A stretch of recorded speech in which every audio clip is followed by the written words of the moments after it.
vale a pena.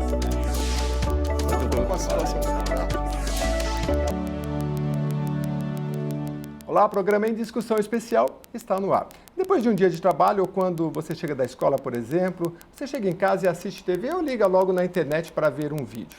As crianças e os adolescentes e também os jovens, eles gostam mesmo é de internet. A TV geralmente é para jogar, assistir uma série.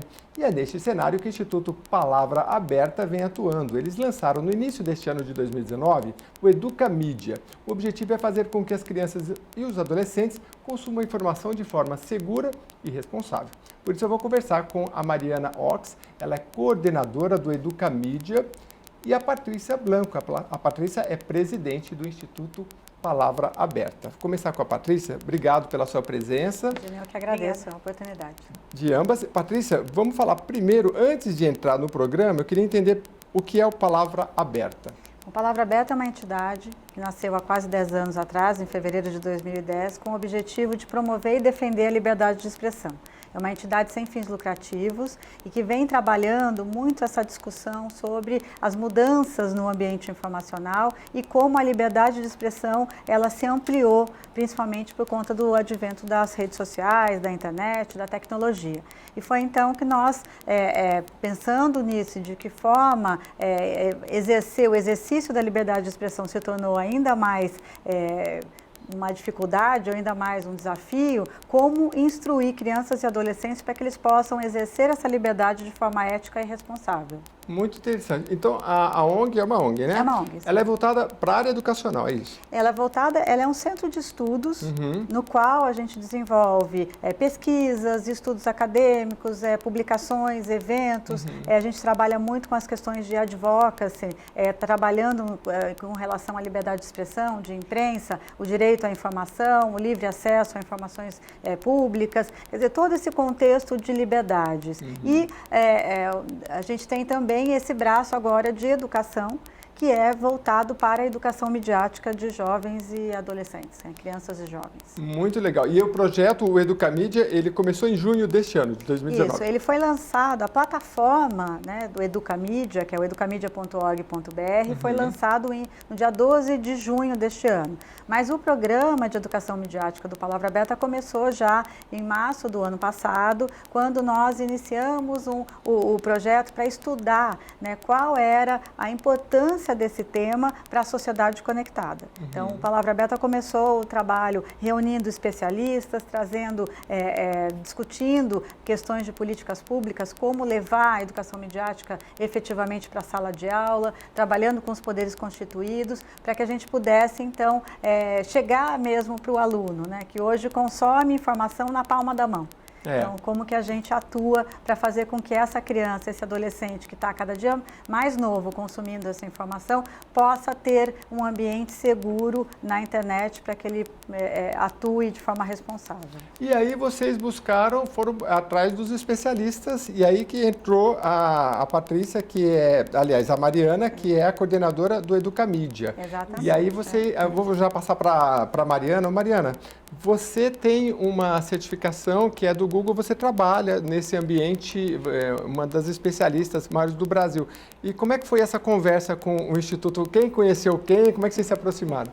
Na verdade, eu venho trabalhando, eu sou jornalista e designer de formação, eu tenho uma experiência bem grande com mídias, e eu sou especializada na transformação digital de escolas e, sobretudo, na formação de professores nesse momento que a gente está buscando a fluência digital dos professores com essa entrada de tecnologia, A escola precisa se abrir para o mundo, a escola está ficando cada vez mais informatizada e precisa também lidar com o fato de que as crianças estão consumindo informação o tempo todo fora da escola também, Então, eu vinha trabalhando nessa área de formação de professores, muito atenta a essas questões da mídia, do consumo de mídia, de produção de mídia. Quando eu conheci o Palavra Aberta, a gente colaborou na criação de um curso à distância. E foi amor à primeira vista. Você já trabalhava nessa área e agora é um grande desafio. Quais são os grandes desafios que vocês têm? Porque eu imagino que vocês já colocaram o carro já andando e tem que produzir conteúdo, tem que disseminar essa informação, Como é que está funcionando na prática? Inclusive para quem nos assiste e tem uma escola, seja pública ou privada, como é que eles podem participar? A gente tem duas grandes preocupações e a gente está tentando apoiar educadores e membros da sociedade em geral em duas coisas. Primeiro, na formação de leitores melhores, né, para que todo mundo esteja envolvido no processo de criar um ambiente de comunicação, de consumo e de produção de informação mais saudável e mais seguro para todo mundo. E também apoiar os professores nesse momento em que a escola, ao se abrir para o mundo, a gente entende que você não está mais aprendendo só nos livros ou só com o professor, o aluno está exposto à informação e a gente precisa mediar essa entrada do aluno no ambiente da informação em todas as disciplinas do conhecimento. Então, o nosso movimento tem sido de tentar chegar aos professores de qualquer disciplina, não só de linguagens, e mostrar para eles que isso é uma camada hoje em dia necessária, uma habilidade necessária para estar no mundo tão conectado, com tanta informação circulando e com tantas oportunidades da gente participar dessa conversa, desse diálogo também como produtores. O que a gente criou? Primeiro, um currículo, né, uma definição do que é ser educado mediaticamente, que habilidades o aluno precisa ter, que habilidades o professor precisa ter. E aí a gente começou a produzir materiais que apoiem esses educadores no seu dia a dia na sala de aula de qualquer disciplina e oferecer formações pelo Brasil inteiro. Então nós temos currículo, nós temos materiais no nosso site e nós estamos fazendo uma série de formações e eventos pelo Brasil. Então, você que nos acompanha e é de escola pública ou particular, você pode entrar no site que é o educamedia.org.br, já tem bastante material lá. Acompanhar eles também na rede social também é muito importante, é o @educamedia, aí você coloca lá Facebook, Instagram, você vai saber quando eles têm os eventos. Bom, mas pelo que eu estou entendendo, assim, começou em junho, vocês têm, a gente vai falar daqui a pouquinho do curso de 30 horas, que é um curso à distância, e também tem os encontros. Até agora, Patrícia, foi feito quantos encontros? Então, nós já fizemos 2 encontros regionais, um em Brasília, com 85 participantes, que são, como são esses participantes, né? A gente está dando preferência para aqueles professores multiplicadores. Então, gestores escolares, gestores pedagógicos, professores que já tenham experiência na formação de outros. Porque, como você mesmo disse, a gente está no momento em que a necessidade da educação midiática é premente, ela é urgente, e a gente está precisando correr porque o mundo está aí, né? O mundo digitalizado está aí e a gente precisa dar formação para o maior número possível de crianças e adolescentes. Então, nós optamos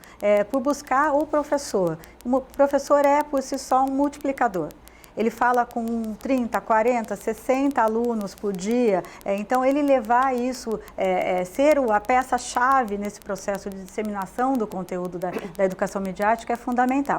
Então nós fizemos a primeira formação em Brasília, fizemos uma formação no Rio com 90 professores da rede estadual, foi realmente muito interessante. Teremos agora sábado que vem um em Recife, por mais 120 professores, e depois a gente segue o calendário com outras capitais, Salvador, Porto Alegre, a gente está buscando parceiros para fazer também em Manaus, no Espírito Santo, então a gente pretende correr o Brasil fazendo essas formações presenciais.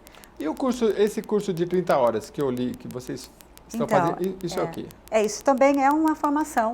Porque a gente precisa atuar num ambiente, num cenário que a gente tem professores, tem mais de 1.200.000 professores, que são os professores do Ensino Fundamental 2. Né? Por que Ensino Fundamental 2? Isso é até interessante de ressaltar.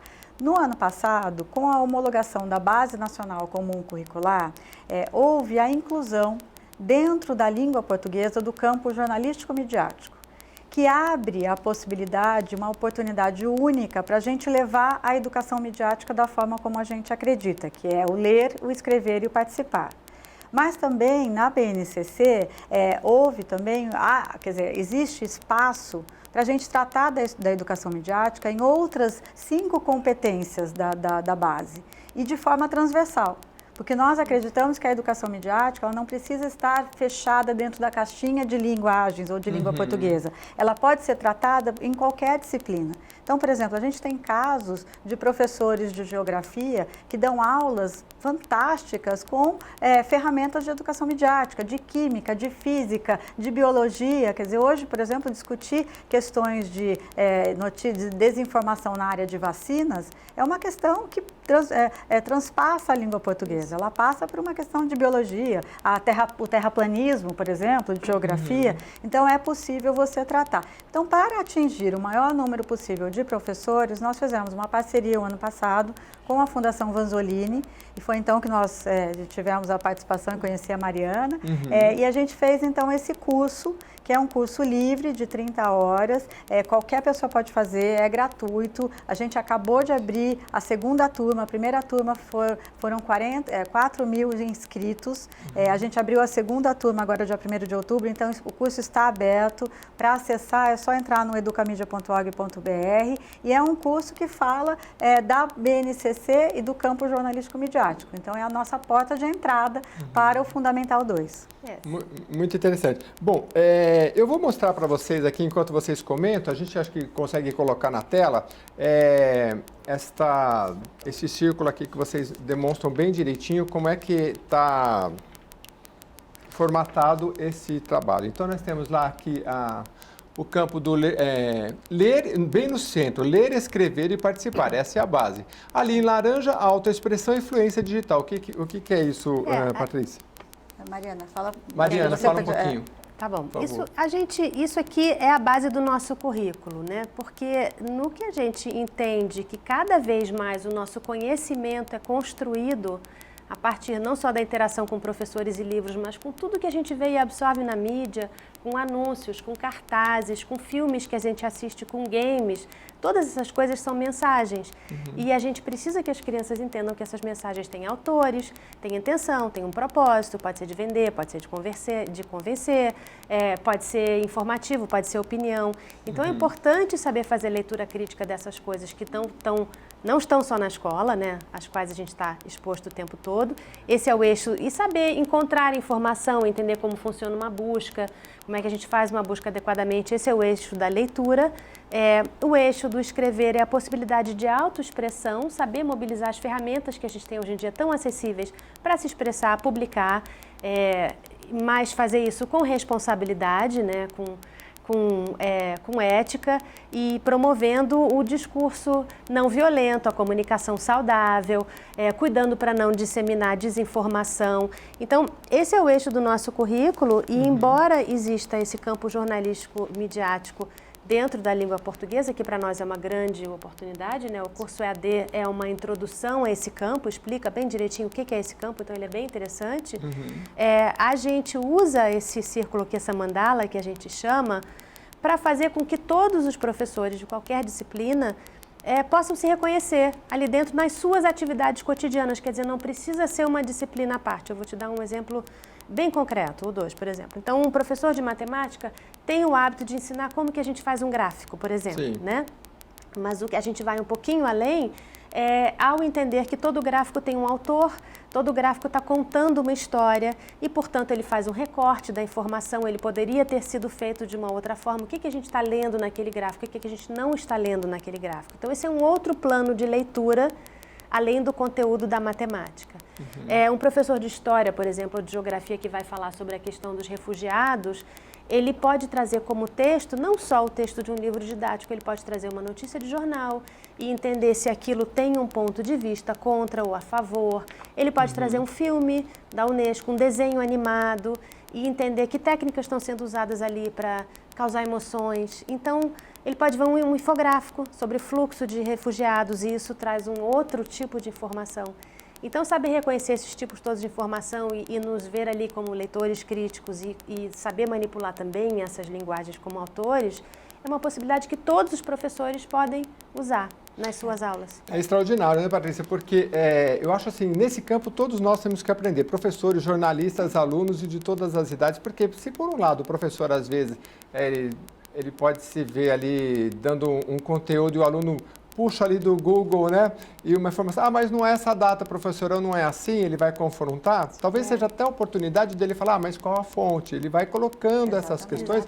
Muito interessante. Todo o conteúdo aqui da mandala é extraordinário. Aqui, por exemplo, na autoexpressão, demonstrar habilidades de produção de mídia, ou seja, se o aluno já aprender quando ele for publicar alguma coisa, que tem que ser com português correto, que tem que procurar a fonte correta. Então ele vai aprendendo a produzir e também a recepcionar quando vai fazer aquele comentário e evitar, né, Não, porque a gente, os comentários enriquecem muito, a gente não tinha isso antigamente, essa oportunidade. Mas aí evitar adjetivar, não é verdade? Ah, seu burro. Sim. Aí daqui 10 anos o seu comentário vai estar lá. E aquilo vai fazer parte do seu histórico e do seu currículo, não é? Então acho que é uma informação importante. E até assim, o que a gente acredita e a gente defende muito essa visão holística da educação midiática. Quer dizer, a gente trata da questão da mandala com os 3 eixos, que, os 3 eixos eles têm que serem trabalhados de forma complementar. Certo. Porque a partir do momento que você lê criticamente, aprende a ler criticamente a informação que você recebe, você aprende a produzir o conteúdo, a escrever, a se comunicar, você participa melhor da sociedade. Você se torna um cidadão apto a exercer os seus direitos, os seus deveres e a sua plena liberdade de expressão. E aí entra um contexto que nós hoje, todos nós somos produtores de conteúdo. Então a gente tem uma fusão de papéis. A gente fundiu o papel de consumidor de informação, que era aquele consumidor meio passivo, né? Ele recebia aquela informação. E a tecnologia nos proporcionou uma coisa que a gente saiu da comunicação unilateral para uma comunicação multilateral, multidirecionada, com todas as vozes. Então, o setor de comentários de um veículo de comunicação, ou de um post, ou de qualquer produto que você coloque no ar, ele se tornou algo extremamente relevante.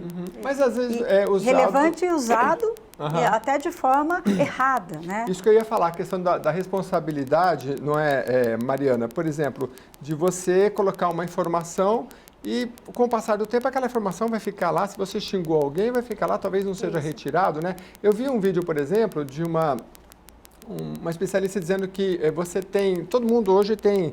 Você pega um aplicativo de carro,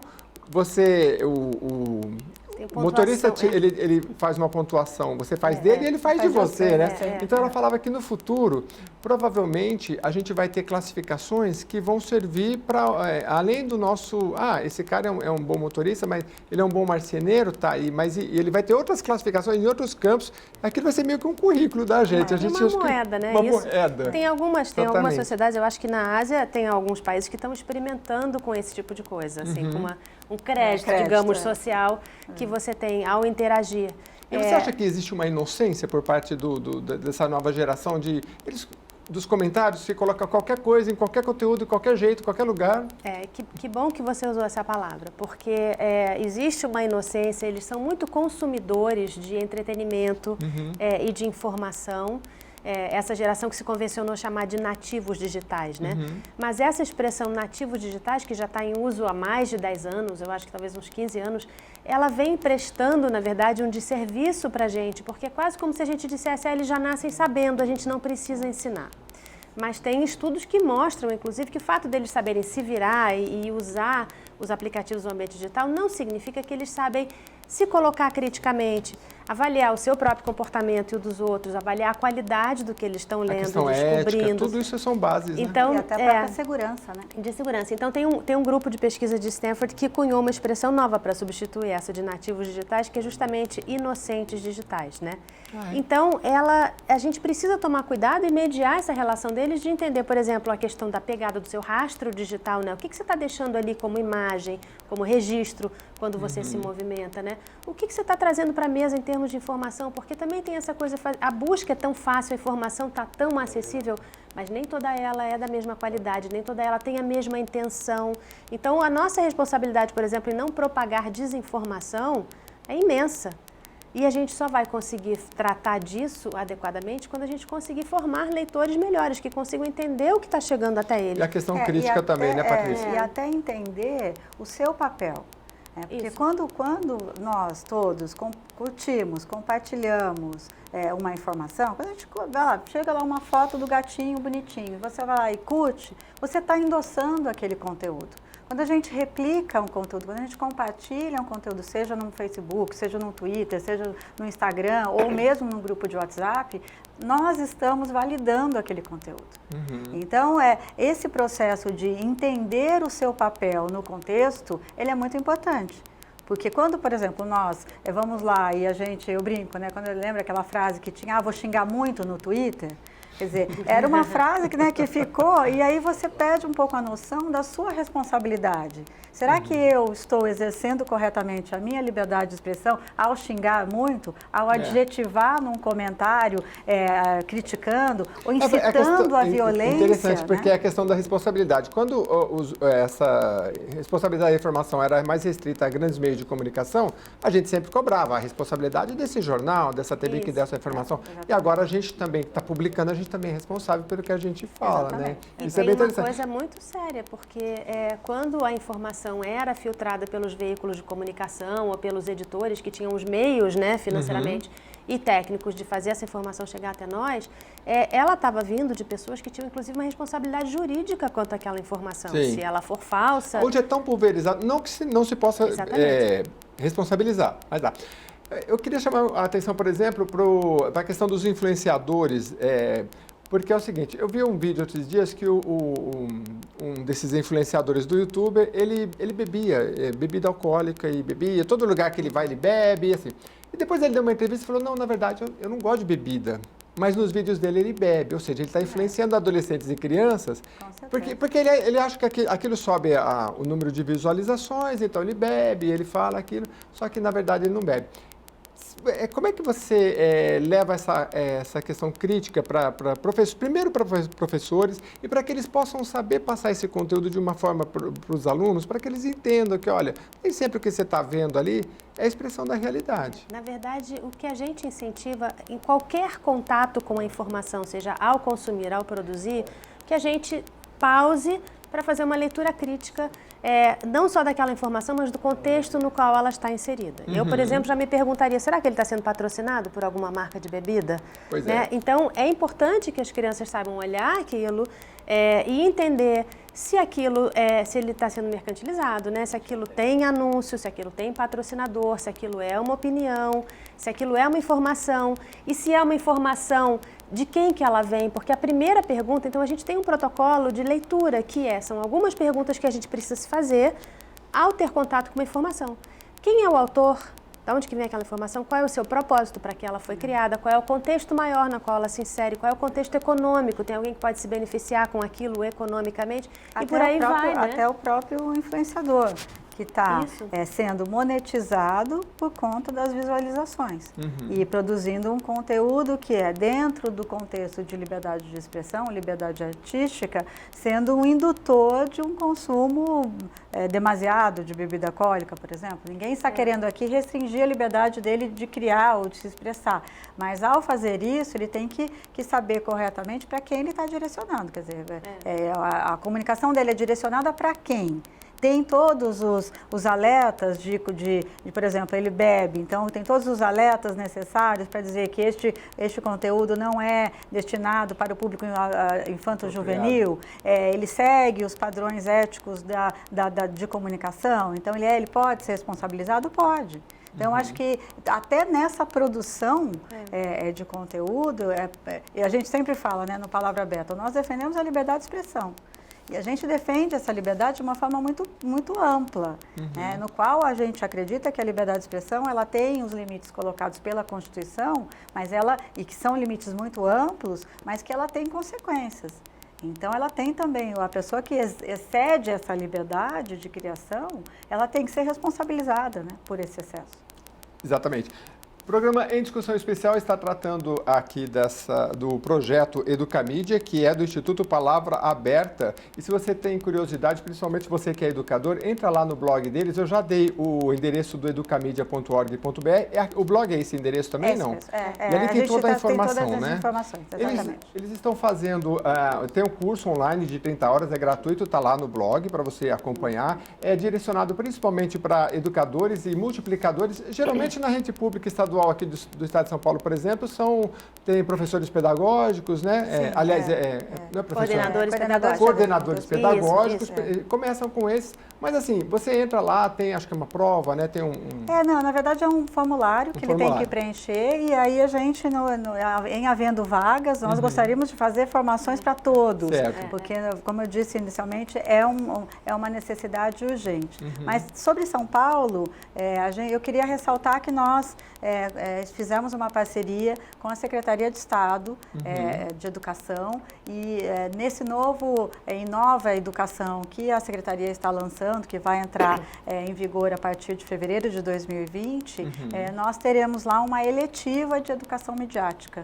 Então, a gente realmente está muito animado com essa possibilidade, porque isso vai fazer com que a gente consiga oferecer para o maior número possível de alunos, né, o tema da educação midiática. A eletiva é quando você tem em tempo integral, não? Não, ela vai ser para todas as escolas. Para todas as escolas. Mas houve uma mudança no currículo paulista, né? Eles incluíram uma disciplina, uma matéria, né? Uma aula a mais por dia. Certo. E aí tem o projeto de vida, tem a matéria de tecnologia e tem as eletivas, que a escola vai poder escolher entre 6.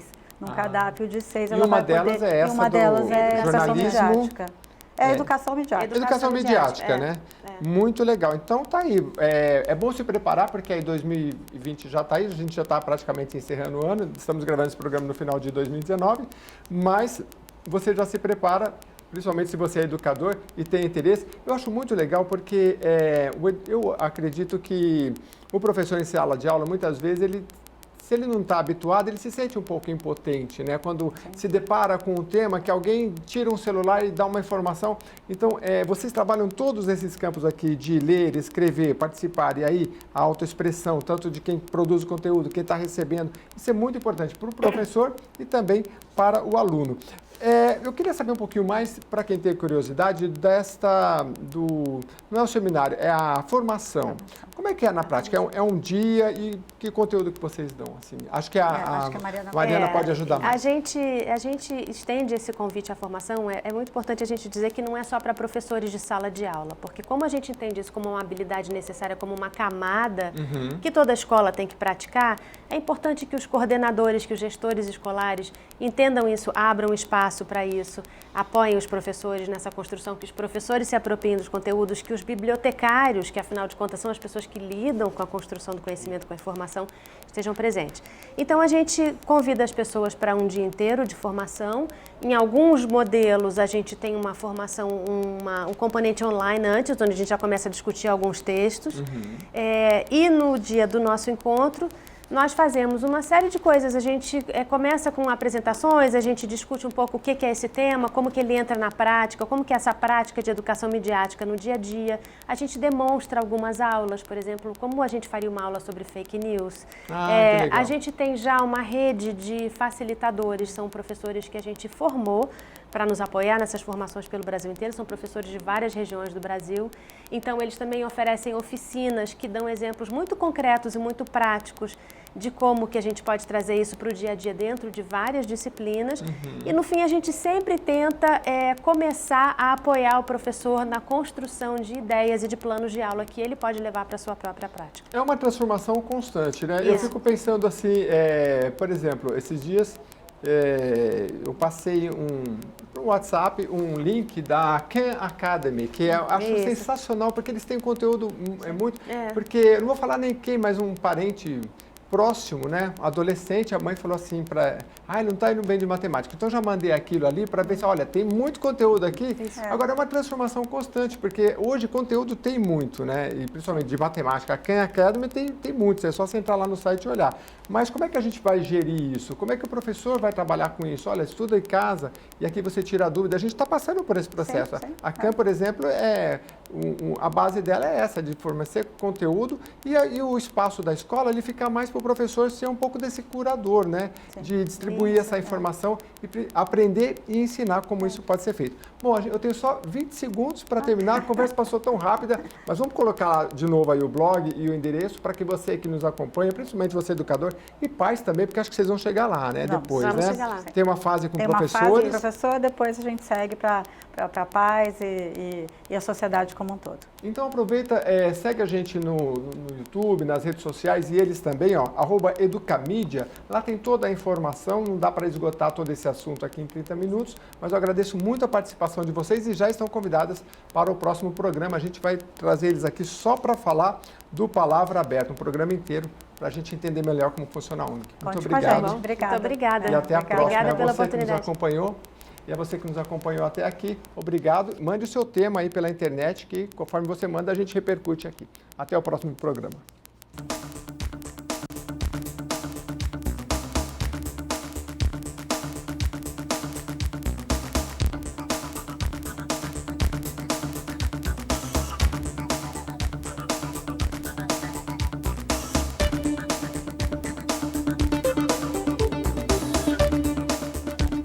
Vale a pena.